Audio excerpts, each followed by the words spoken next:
Michael Steele, former chairman of the Republican Party, and Chairman Steele makes it clear Trump can win again. It's not something I haven't been saying for a long time. Trump can win again. And it's not all that difficult. A few days ago on my KPFT program, I pointed out that the thing that gave me the most fear was that we worked hard, and John Cutter, who is in the House, can attest to that, because John ran several organizations that really got the vote out. Overperformed everywhere in this area because of the work he and his team's done. But interestingly, we brought out a ton more people for Biden. As you can see in the vote, Biden got 81 million plus votes, unheard of. But the person that got the second most amount of votes in this country was Donald Trump, 74 million. And you wonder, what if we hadn't gotten scared in 2020 and busted our butts to get people out? It would have been President Trump for this next term, and likely the next term as well, because he was going to find a way to stay in office again. And you ask yourself the question, what's going on in America? What is it that's going on in America? I saw Michael Steele attempt, as a former Republican chair, attempt to answer that. I want you to listen to this, and then we'll take it on the other side. I want to go to my friend Michael Steele now, the former RNC chair who knows Republican politics backwards and forwards. So in 2016, there was still a little bit of delusional thinking that at some point, Donald Trump was going to go away. I think that now by this stage in the game, people aren't as delusional, but I'm surprised that people were surprised that Donald Trump had such strength in this NBC poll, because it's what so many people have been saying for a while now, if you're really watching the Republican electorate. Mm-hmm. So what would it take, in your estimation, for Donald Trump not to be the 2024 nominee? An act of God. I don't know. Think about it. This man is 37 indictment, 37 count indictment, and its numbers go up.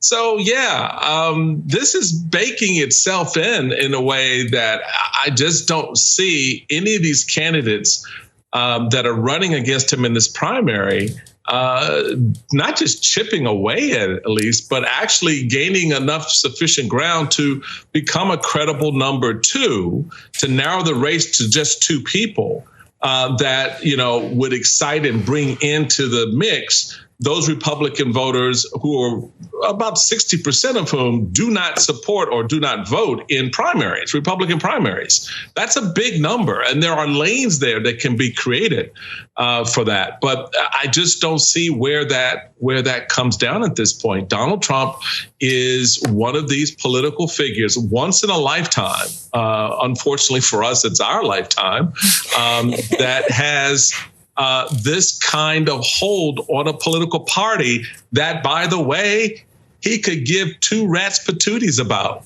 This is just like going from one vehicle to the next. It's a better driving political car for him, that he can manipulate the gears seamlessly, easily. And it's exampled in the polling that Vaughn is sharing with us, that this is the kind of hold he has. So, who takes him out? I think even God Almighty is saying, well, we may need to have a meeting on that, Well, I don't know. Steele, you know what that is, though. Doing better, your conspiracy theories sticking, doing better as indictments pile up. I mean, some would call that a cult. Some would call that fascist tendencies.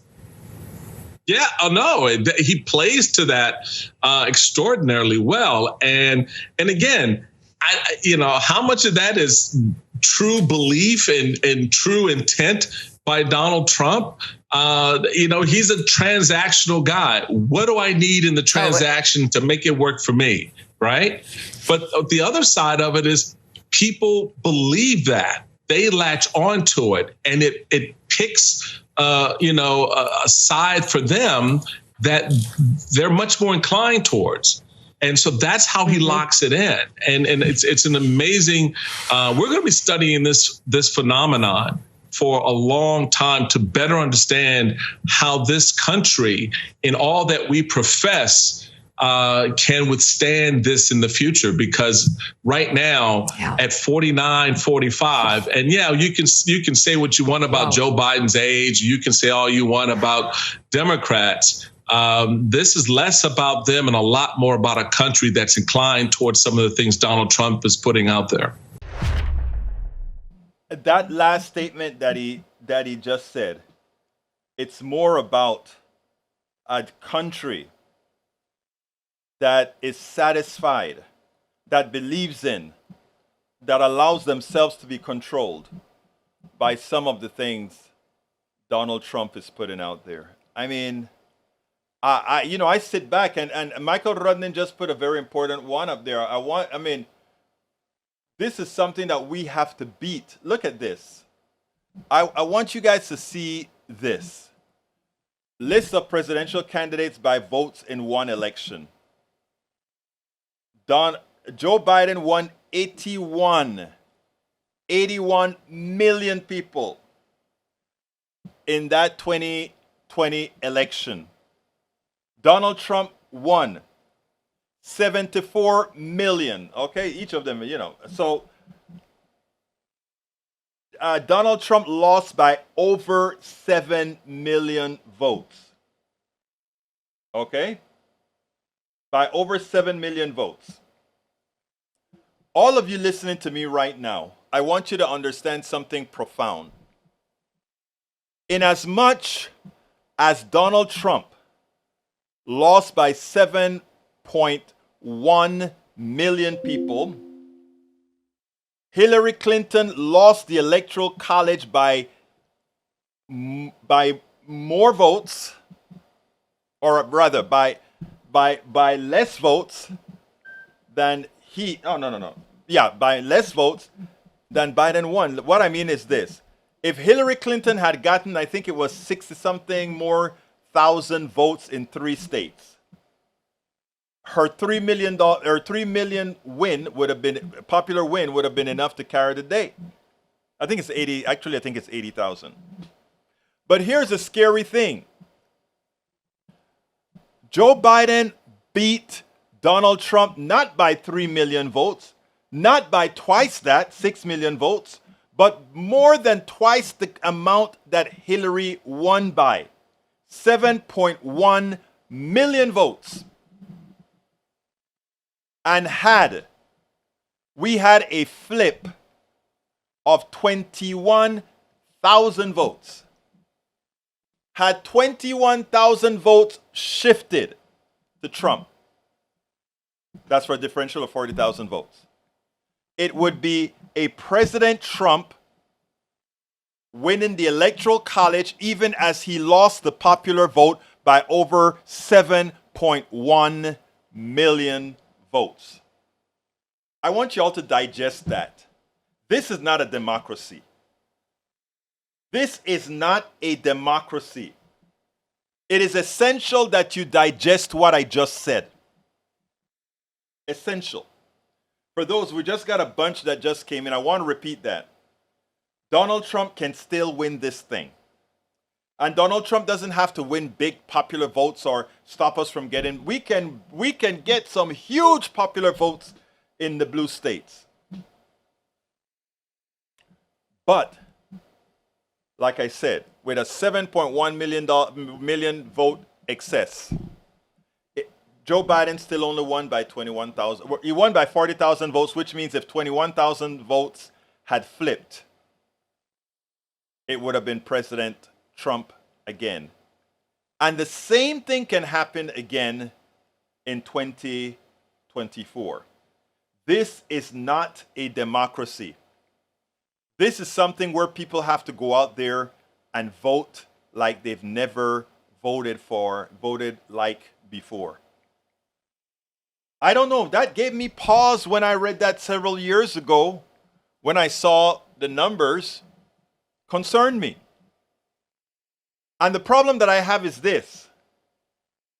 I can make the argument now that they are going to use in 2024. And they're going to not specifically go after Biden's age in a malicious manner. They're going to go over Biden's age as if something happens to him, you get Kamala Harris. And we all know it's bad enough that you got an Obama, but a Kamala Harris? That's how these people are going to be, that's how they are going to be sensitized. And it has already started. It has already started. Look, the Democratic Party has a lot of work to do. They have a lot of education to do. They have a lot of shoring up the vote to do. They have a lot of atoning to do. A lot of atoning to communities that's been forgotten even today. A lot of atoning to do. Because as I see it, brothers and sisters, as I see it, 2024 is going to be difficult. 2024 is going to be difficult. You think Donald Trump is going to get convicted? I'm not counting on Donald Trump to get convicted. I'm counting on Donald Trump to go straight and find all kind of ways to get breaks because he has all of the times. Because we as those who are progressives and Democrats don't really do what's necessary. I got a call, or rather, I got an email today. I want to tell this story real quick because I'm going to be. We have multiple tiers to do, right? But the problem is we have a group of Democrats proper who are in the bag for the plutocracy. And it's going to be hard to make the case because we know, John Cotter, one of our leaders here in town, he knows how to win. It's all the things that brings in the seniors, the millennials, and everybody else. We have the policy, and we have the guts, and we have what it takes to point them into the right direction. Let me give an example.